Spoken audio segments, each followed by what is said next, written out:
Hey everyone. So I know I'm dressed in the Luigi costume, but it is Halloween.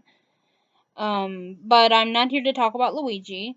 I am here to talk about the Legend of Zelda Majora's Mask. So I know that Ocarina of Time took Game of the Year and Game of the Decade.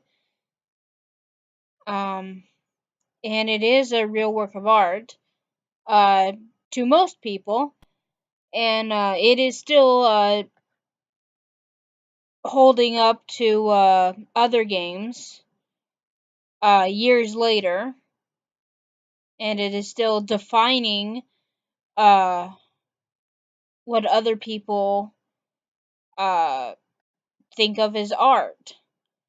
But I think that a little game called Majora's Mask uh, still holds up, and that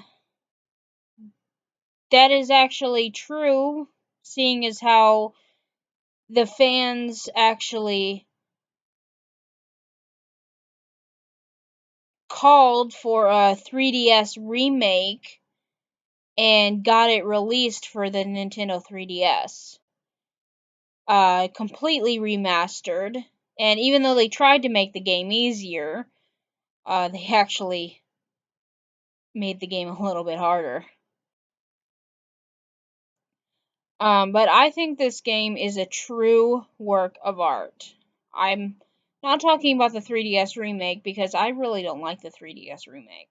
I'm talking about the old original version that spoke to a lot of us.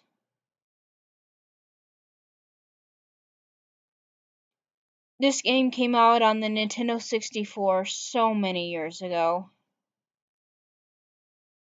and it was truly inspired.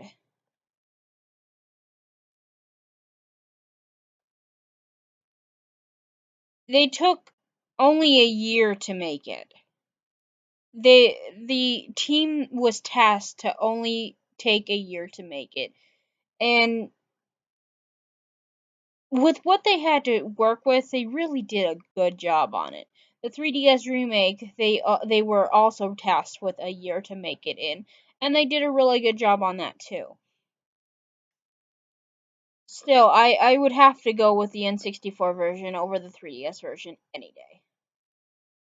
But see, I wanted to be a psychologist early on in my life, and this game shows many psychological catastrophes in this game. It really speaks to my heart. This game deals with the 5 stages of grief. And as someone that took at least 2 years of psychology, I think like 2.5 almost, it really spoke to my heart. This game starts off with Link falling off his horse, and it has been theorized that Link actually died when he fell off of his horse. And throughout the game, he travels to a place called Termina, which in Latin that actually translates to terminal. And that could mean that he actually died.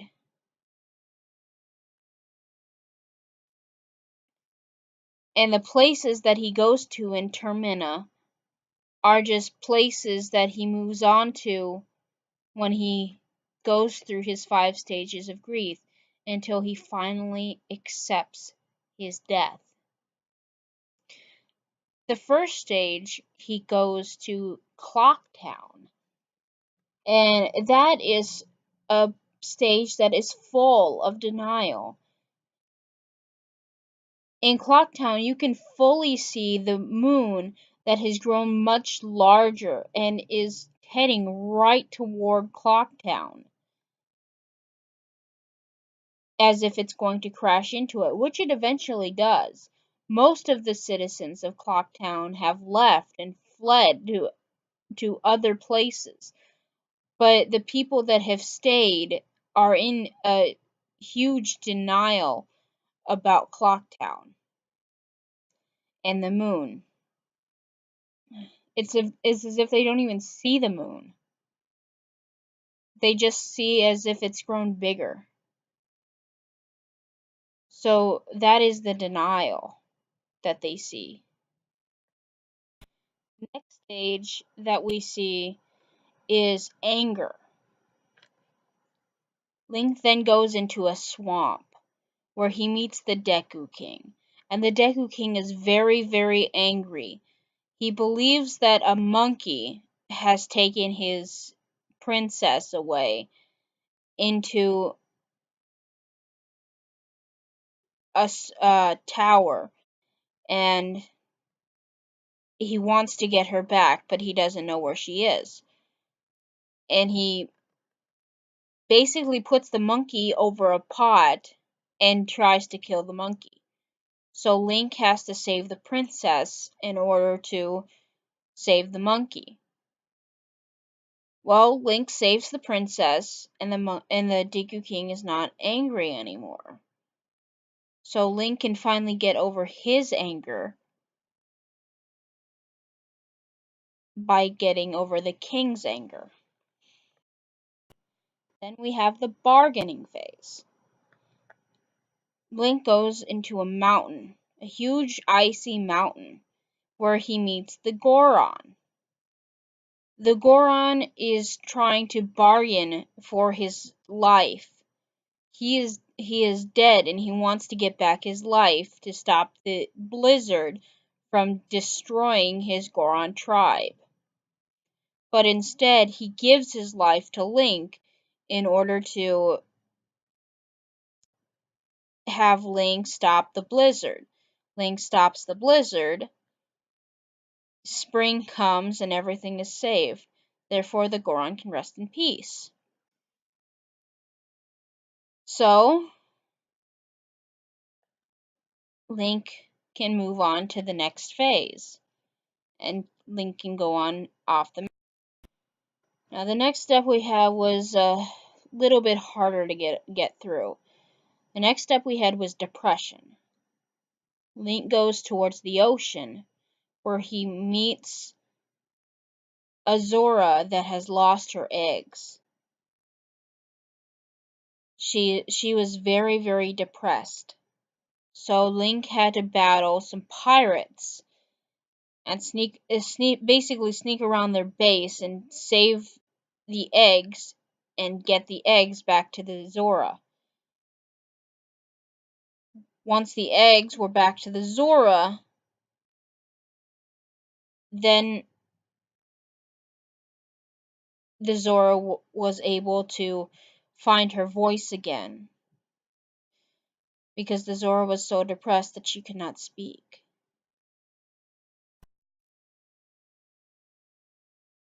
And a little bit happened along the way, but Link was able to get through that next stage okay. And then we find acceptance at the last place. Link goes to a canyon, and in that canyon he meets many of the dead. He goes and battles the royalty that are already dead. He battles upon a stone tower, meets many of the dead there, just like himself. And he learns that it is okay to be like that. After he is battled with the dead, he finds that it is okay, that it's peaceful, that they are peaceful.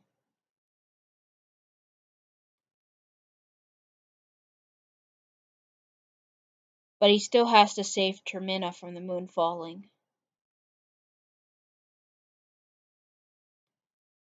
So, he finds the 4 giants, and they help him stop the moon from falling.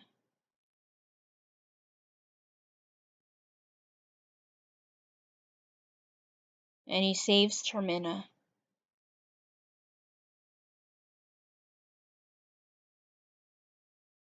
And he walks away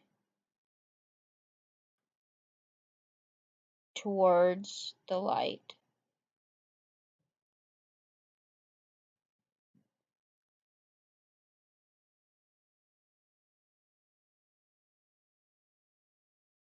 There are many more theories on what happens in this game and how this game plays out, or if all these theories are just crap and this game is just what it is at its surface, and Link is just trying to save everyone and is trapped in an alternate dimension as Hyrule is overrun by Ganondorf in his original dimension, as the timeline goes, at least. But there are just too many psychological areas that flow too well to think that Link is just there to save everyone. I think that he was there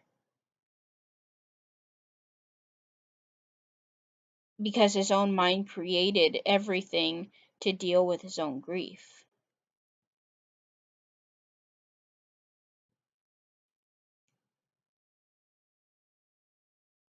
This game is truly a work of art.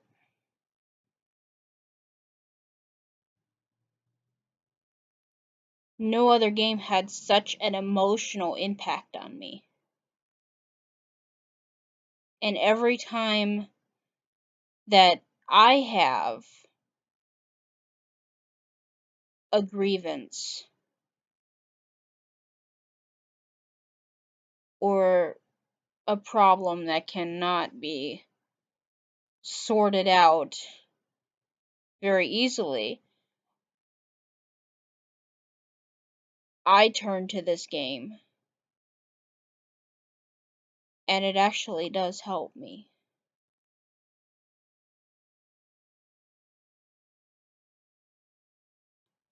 I would like the audience to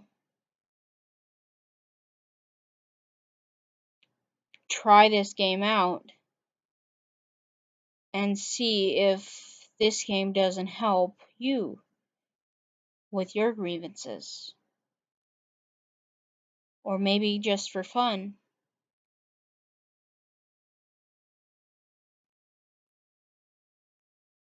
Thank you. And thank Nintendo for making this wonderful, wonderful game. And thank you, Shigeru Miyamoto, for making Link.